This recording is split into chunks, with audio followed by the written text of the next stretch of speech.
Welcome to the Orca. LNG Canada's pending approval will bring with it billions of dollars in benefits for the people of British Columbia, especially for the people in the north. If not for the vision and perseverance of many public officials, including BC Liberals and the current NDP government, it might never have materialized. So how significant is this project? Jas Johal, BC Liberal MLA and former spokesperson for LNG Alliance, joins us now from Victoria. Jas, hello. Hello. Great to chat with you, Rick, and congratulations to you and the Orca. Great to see a new media voice in the landscape, so great to have you on board. Thank you for that. We're expecting confirmation later this week of a $40 billion commitment by Royal Dutch Shell to the LNG Canada project. First off, how big a deal is this? This is a very big deal. Number one, it's the largest private sector investment in the history of this country in regards to an energy project. By mid-project, the LNG Canada facility will be one of the largest industrial projects in the planet. What this also means, more importantly for British Columbians, is that once it's fully built out, you're probably looking at $500 million to $800 million a year in taxes to all three levels of government. That is significant. It also allows us to sell our natural gas for what it's worth. Right now, we're selling it for literally pennies on the dollar, selling it to the United States. And those royalties have been declining over the last decade. Because of the hydraulic fracturing revolution, what we've seen is 3 U.S. states, Ohio, Pennsylvania, and one other state, now extracts and produces enough gas to compare with all of Canada. So we desperately needed new markets. And we got over 150 years of natural gas in the northeast of this province. And there's desperate need for it in India and in China, in Japan, in Korea, and Taiwan. So it opens up brand new markets for us. We're getting our product to Tidewater finally. Let's deal with some of the political hurdles still to be cleared. And first of all, the Greens have said no to further LNG development. So how's this going to work? Well, I think we'll have to look at the LNG legislation as BC Liberals. If there's changes that can be made, amendments that will be needed, I think specifically in and around making sure BC workers get first crack at the jobs is number one. The worry is perhaps the NDP may have left some money on the table in their desperation to get a deal done. So those two sort of overarching guiding themes that I think we'll be looking at. In regards to Mr. Weaver's desire to bring down the government, or his threats to bring down the government, I guess, number one, there's no confidence vote until next spring. So he technically can't come in one day this fall or winter and just say, I'm bringing the government down. He can't. I also am highly skeptical that he has the support of his other two caucus members to bring down government.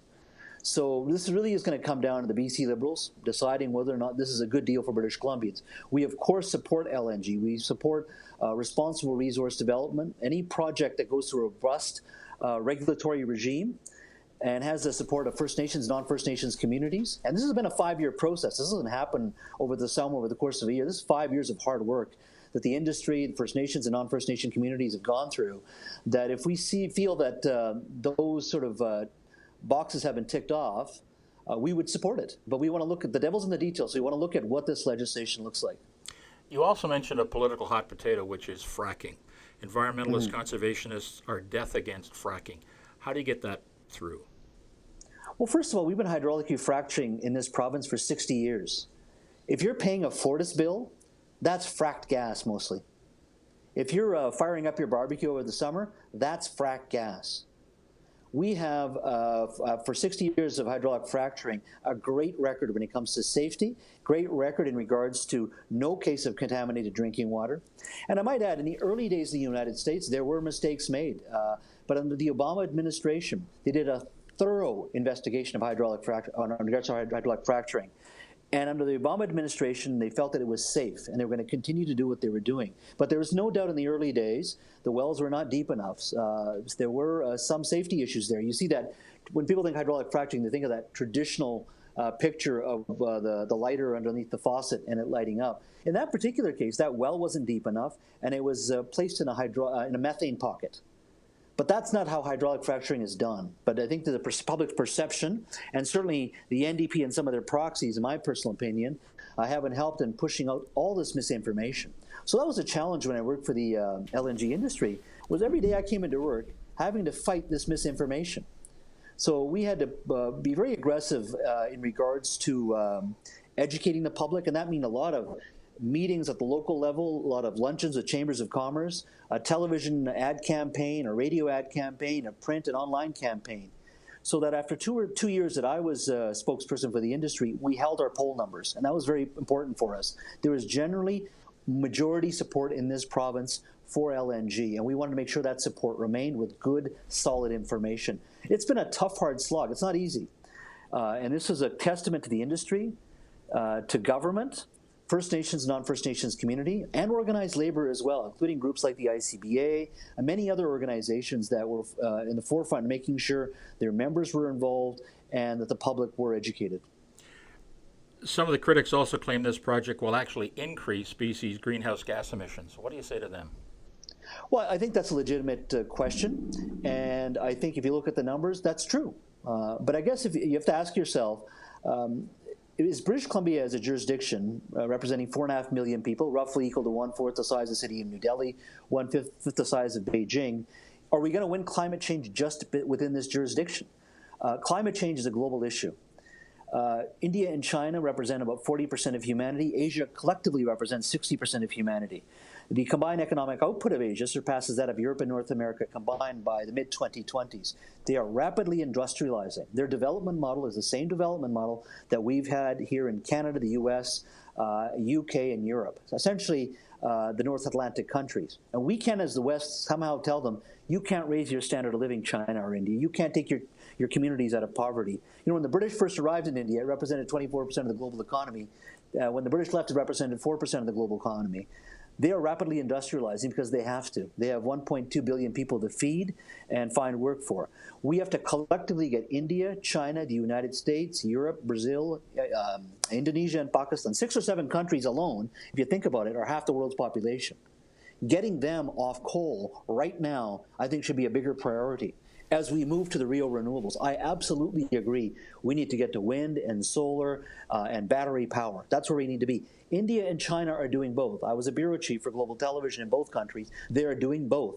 But still 60% of the coal, 60% of the energy in India today is still coal. In China, it's the same. Its citizens are now demanding better air and cleaner air. And I think right now, over the next 20 to 30 years, natural gas helps us get there because it's 45% cleaner. But at the same time, I would agree 100% with your general assumption here. We have to get to the Rio renewables. And this is that transitional fuel source. It's not perfect. I'm the first to admit it's a fossil fuel. But you can't just shut things down today and assume tomorrow we're all on battery power or on wind and solar. One study I was looking at showed that it took 80 years for oil to become the dominant energy source in this world and to surpass coal. I think the energy transition in this case is going to be faster.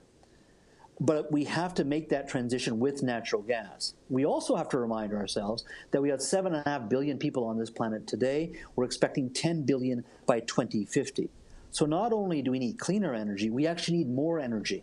So natural gas is going to be that stopgap, but as we move towards the real renewables. Finally, Jas, when this deal is confirmed, what will this mean for future development, not just resource development, but future development of the BC economy? Well, first of all, I think it sends a message to the international community that you can do business here. As long as you bring a proposal that recognizes First Nations communities and non-First Nations communities and really deal with the fundamental, I think, BC philosophy and values, which is we want clean air, water, and soil. So you have to be able to go through a robust regulatory regime. You have to bring in First Nations communities right from the outset in regards to dealing with them and talking with them, in regards to moving these deals ahead. I think First Nations are always a part of the solution. I've always believed that. And I think the vast majority of First Nations are in support of responsible resource development. This project moves forward. I think the next project one should be looking at is wood fiber out of Squamish. It's an electric drive, much smaller in size, probably 4 vessels a month, compared to LNG Canada, which is essentially 1 vessel a month. I think Chevron's project called Kitimat LNG is probably 2 to 4 years away, depending on what timeline you're looking at. What these projects are doing right now is the next opening for LNG globally is going to be 2024, 2025, 2026. That's when you're going to see the next shortage. So they're building for that. And so those 3 projects, LNG Canada, wood fiber next potentially, and Kitimat LNG, and then potentially even Exxon after that. So this is just the start. We're not going to have 20 LNG projects. Let me be absolutely upfront with that. 3 LNG projects, that's a big industry, and that's what we should be hoping for. Jas Johal, a pleasure. Thank you so much for your time.